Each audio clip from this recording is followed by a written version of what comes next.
আসসালামু আলাইকুম প্রিয় শিক্ষার্থীবৃন্দ, আমি আপনাদের সাথে আছি ইঞ্জিনিয়ার অপু বিশ্বাস। আমি আজকে আপনাদের শেখাবো কিভাবে অটোক্যাডে কাজ করতে হয়। আসলে আদিম যুগ থেকেই বিল্ডিং ডিজাইন ড্রয়িংয়ের জন্য আমরা হাতে কলমে কাজ করতাম, কিন্তু বর্তমানে আধুনিকতার ছোঁয়ায় বিভিন্ন ধরনের সফটওয়্যার তৈরি হওয়ায় আমরা সেই সুযোগটি পাচ্ছি, যা অল্প সময়ের মধ্যেই আমরা এই কাজটি করতে পারি। তো আমি আজকে আপনাদের শেখাবো কিভাবে অটোক্যাড 2014 দিয়ে কাজ করতে হয়। প্রথমে আপনারা অটোক্যাড 2014 নিচের দিকে দেখতে পাচ্ছেন, এখানে ক্লিক করুন। ডাবল ক্লিক করলে সফটওয়্যারটি ওপেন হবে এবং একটি ফাইল চলে আসবে। তো আমরা যেহেতু কোনো ধরনের নিউ ফাইল চাচ্ছি না, মানে পুরাতন ফাইল চাচ্ছি না, তাই কেটে দেব। কেটে দিলে দেখতে পাচ্ছেন স্ক্রিনে খুব সুন্দরভাবে একটি ফাইল চলে আসছে। এখন ভিতরে যে ডট চিহ্নগুলো দেখতে পাচ্ছেন আপনারা টান টান, এই চিহ্নগুলো যদি আপনি না রাখতে চান,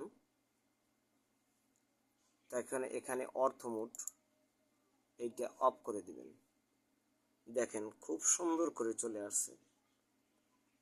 এখন সেটিংয়ের একটা বিষয় আছে, আমরা প্রথমে কি করব, ফরম্যাটে যাব। ফরম্যাটে গিয়ে ইউনিটস দেখতে পাচ্ছেন আপনারা, ইউনিটসে চাপ দেবো। ইউনিটসে চাপ দিলে ডেসিমেল, সাধারণত আমরা ইঞ্জিনিয়ারিংটা নিয়ে নেব এবং প্রেনসিয়েশন প্রথমটা করে দেব, ওকে করে দেব। একটা সেটিং হয়ে গেল। আবার ফরম্যাটে চলে যাব, ফরম্যাটে ডাইমেনশন স্টাইলে চলে যাব। দেখতে পাচ্ছেন শিক্ষার্থী বন্ধু, ডাইমেনশন স্টাইল, এইখানে গিয়ে মডিফাইতে চাপ দেব। মডিফাইতে চাপ দিয়ে আমরা প্রাইমারি ইউনিটস এখানে চলে যাব। এখানে গিয়ে ডেসিমেল থেকে ইঞ্জিনিয়ারিংয়ে যাব, একইভাবে উপরেরটা দিয়ে দেব এবং ওকে করে দেব। এবং সবচেয়ে বড় বিষয় হচ্ছে সেট কারেন্ট করে দিয়ে, উপরে দেখতে পাচ্ছেন মেনু বারে সেট কারেন্ট করে দিয়ে আমরা ক্লোজ চেপে দেব। তাহলে কিন্তু অনেকটা সেটিং হয়ে গেছে। এখন বিষয়টা হচ্ছে আরেকটি বিষয়, সেটা অত্যন্ত জটিল না বললেই নয়। আপনারা যদি এই ফিগারটি একটা নির্দিষ্ট সীমার ভিতরে আনতে চান, তাহলে জেড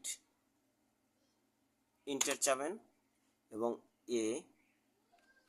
ইন্টারে চাপবেন, অর্থাৎ একটা ফিগারের ভিতর চলে আসছে। এখন কি করতে হবে, আপনার কর্নারের যে এক্স এবং ওয়াই অক্ষ বরাবর যে বিষয়টা আছে, প্রচণ্ডভাবে লড়াচড়া করে, দেখতে পাচ্ছেন, একে থামাতে হবে। তাই আপনি কিবোর্ড থেকে সিএস আইকনে চাপ দেন। দেখেন একটি ইউ চাপার সাথে সাথে চলে আসছে ইউসিএস আইকন, এটা চাপ দেন। এটা চাপ দিয়ে যদি আপনি কর্নারে একদম ফিক্সড করে রাখতে চান এই বিষয়টাকে, তাহলে আপনাকে কি চাপতে হবে,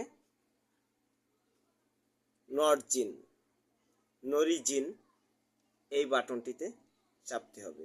আর যদি না চান তাহলে অফ করে দিতে হবে। দেখবেন আমি অফ করে দিলে ওইটা নেই। তো অফ করে দেওয়াটা আমি মনে করি না যে খুব ভালো কাজ, সুতরাং নরিজিন করাই উপযুক্ত। হ্যাঁ, তাহলে সিএস আইকন অন করে দিলাম। আর একবার সিএস আইকনে চলে যাই।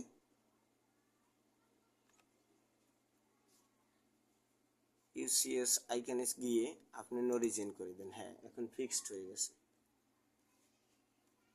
তো তো মোটামুটি আমরা শিখতে পারলাম সেটআপটি। ধন্যবাদ আজকের জন্য।